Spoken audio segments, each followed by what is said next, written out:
Okay, friends, this time we want to bring the last sequel of Spider-Man, as Peter Parker prepares for his future with Mary Jane. Here he has to face three more criminals, namely the real killer Uncle Ben after a strange accident, Harry Osborn, who now knows Peter's identity and seeks to avenge his father, and Eddie Brock, the rival photographer who became Venom. So what's the next story? Let's go straight into the storyline. Let's go. After the events of Spider-Man 2, Peter Parker attended the opening night of Mary Jane's new Broadway show, Manhattan Memories. Also present was Harry Osborn, who recently found out about Peter's secret identity and accused him of killing his father Norman Osborn, aka Green Goblin. Peter leaves the show and meets Harry. Ka asks Harry to hear the story from him, but Harry refused and left. Then Peter went backstage to see Mary Jane, then the two went to the park. They were making out on a giant cobweb, then while they were kissing, behind them they saw a meteor falling. Unbeknownst to them, the little meteor crawled out of the meteor and clung to Peter's motorbike as they were about to head home. Meanwhile, Flick Marco, an inmate who was being wanted by the police. He climbed through the window of his sick daughter's room. Flynn was very desperate because he could not do much for his son's treatment. After a few minutes he changed his clothes and went to the kitchen to get some food. Then his wife came to talk to him. They argued in the kitchen until her daughter came and saw her parents fighting. He gave Marco a little lion with his picture in it. Marco left and promised that he would find money for his daughter's treatment. Returning to Peter, he arrives at Aunt May's apartment and tells him that he is planning to propose to Mary Jane. Aunt May tells Peter that she needs to prioritize her lover over herself. Peter convinced himself that he could do it. Aunt May suggests Peter to make a very special proposal to Mary Jane and gives her wedding ring as a gift. Peter returned to his apartment. But on the way home, the masked figure threw Peter at the wall. It turned out that the figure was Harry, who turned into a new goblin. They also fought on the streets of New York until Peter was able to knock Harry off his hoverboard. Harry fainted, then Peter took him to the hospital for further treatment. The doctor finally came out and Peter was told that Harry would be fine and could be moved to his house. Apparently Harry had lost his memory. So he and Peter started to be friends like they used to be. Shortly after, Mary Jane came to visit. They are friends again as usual without any grudges that ignite. At the same time, Flick Marco ran from the police through the swamp. He climbed over the security fence and then fell into a concrete pit and landed in a pile of sand at the bottom. The hole was a particle accelerator and was trapped in it when the research tests began. Then he fused with the sand without leaving any real particles in him.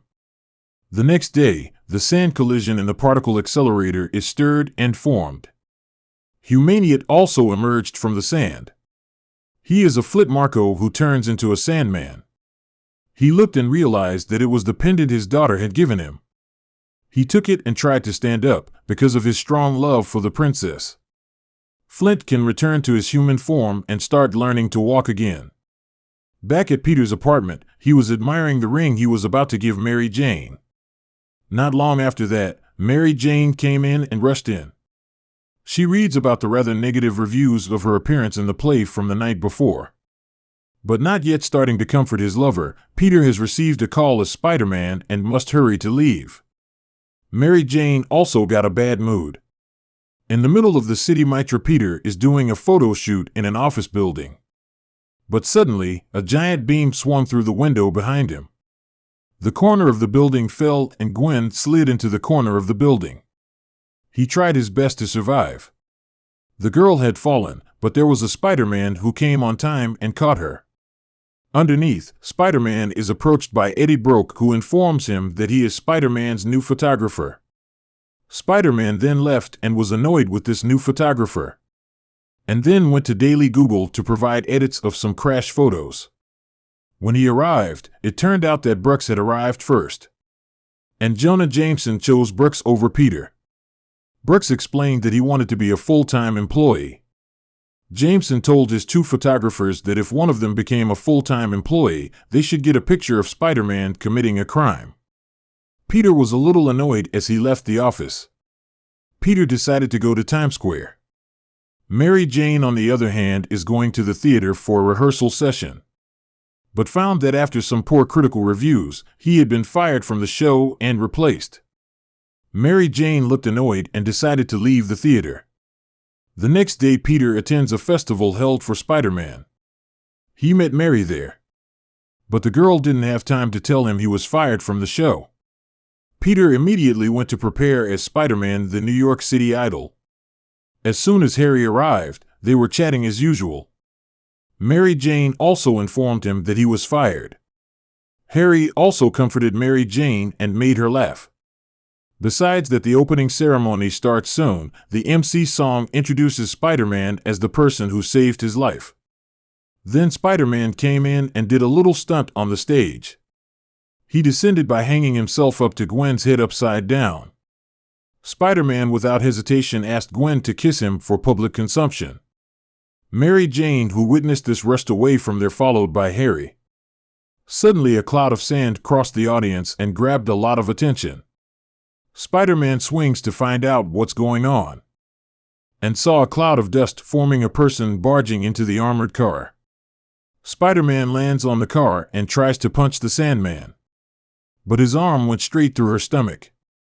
Sandman punches Spider-Man out of the vehicle, and Spider-Man swings back to try and fight the Sandman.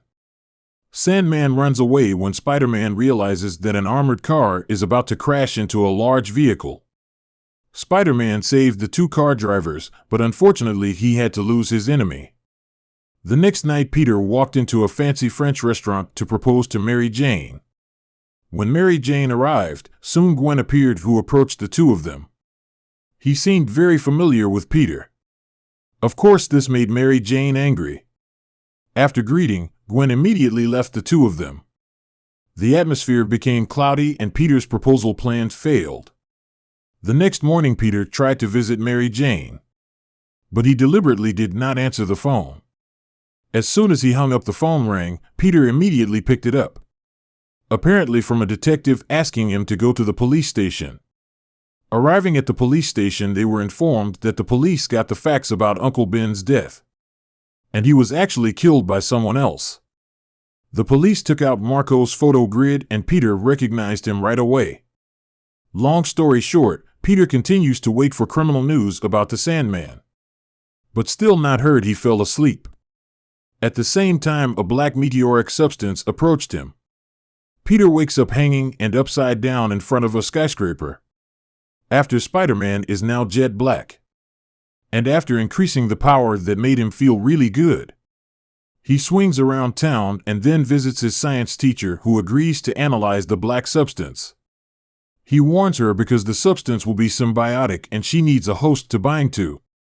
He also warns Peter not to catch him. Peter comes home and finally hears the report about the Sandman. He puts on a black suit and goes to fight the Sandman. With his powers enhanced in the same place, Brooke appears to photograph the event. But Spider-Man attacks him, rips the camera, and destroys it. Spider-Man then proceeds to fight and kill Sandman by drowning it and thereby turning it into a heap of wet mud. Meanwhile, Mary Jane was with Harry. She visited him and together they made an omelette, singing and dancing. After eating, Mary Jane read from the play that Harry had written for her, and then the two kiss. Realizing that she actually feels nothing for Harry, she leaves, much to the disappointment of an equally lonely Harry. Mary Jane arrives home and hears Peter leave a message on his answering machine. When he finished, suddenly a goblin came attacking him. Apparently, Harry had completely regained his memory. The goblin threatens Mary Jane to do something if she wants Peter to stay alive. Goblins want Mary Jane to break up with Peter and turn to him. For the safety of her lover, Mary Jane was willing to do it. After being dumped by Mary Jane, Peter then meets Harry at a restaurant. There, Harry tried to ignite the fire of Peter's recently broken emotions. He also confidently said that he could always be there for Mary Jane instead of Peter.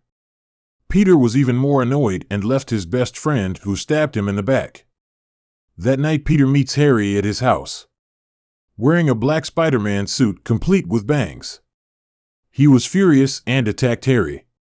dropped it on the glass, and then taunted Harry that his father never loved him. Harry threw a bomb at Peter, but Peter grabbed him with a net and threw him back at him. Peter leaves when the bomb explodes. The next day, Peter went for a walk and saw an article about Spider-Man stealing money from the bank. Photo courtesy of Eddie Brock. He recognized the photo as an altered version of a photo he had taken himself years ago. He went to the Daily Google and told Jameson about the scam. Jameson immediately fired Eddie Brock in his new position as a Daily Google staff. Eddie Brock is very upset and distraught over the reality he has just experienced. One night, Peter has lost his mind, taking Gwen to the jazz club where Mary Jane now works. In an attempt to make Mary Jane jealous, when Mary Jane gets up to sing, Peter jumped in and started playing the piano with the band. Silenced Mary Jane. He suddenly jumps in and launches into a full dance routine throughout the jazz club. Gwen finally realized that she was doing it all to make Mary Jane jealous. And Peter tried to talk to Mary Jane. The guards came and tried to chase Peter away, but Peter started beating him viciously. When Mary Jane tried to stop her, she flipped over and accidentally slapped Mary Jane. Mary Jane lay on the floor with a shocked expression on her face. Peter was mad and left the place. Peter puts on his full black Spider-Man costume and swings up the church steeple. There he jumped down and started tearing up the costume by the church bell. The sound of the bell seemed to hurt the symbiote, and it finally broke free from Peter's body.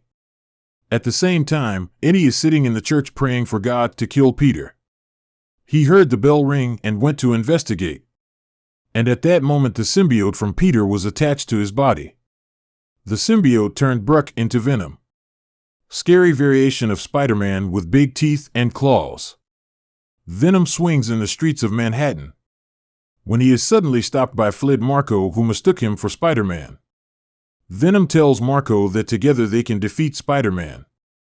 And Marko agreed to work together. Venom kidnaps Mary Jane and hangs her high up in the cab above the net. Peter sees a kidnapping report on the news. Then changed into a Spider-Man costume. He went to Harry's apartment and asked for help. But Harry refused and turned around to show Peter the scar on his face. Peter tries one more time to get Harry's help for Mary Jane, but Harry growled at him to get out. Peter left. Shortly after, Harry's butler told his master that he cleaned his father's wounds the night he died. He tells Harry that what stabbed his father's body came from the glider himself. Spider-Man swings to the construction site and lands on the front of the car. That's when Venom came in and knocked him through the windshield. He grabbed the back of the car and pulled himself up, and Venom dropped him again. Peter and Venom rolled off the net and fought in the air before Peter hit the ground. He then stumbled as the Sandman appeared more than 10 times his normal size and growled like a monster. Spider-Man tries to escape Sandman, but Venom dropped him onto the steel rod and held him there with his net.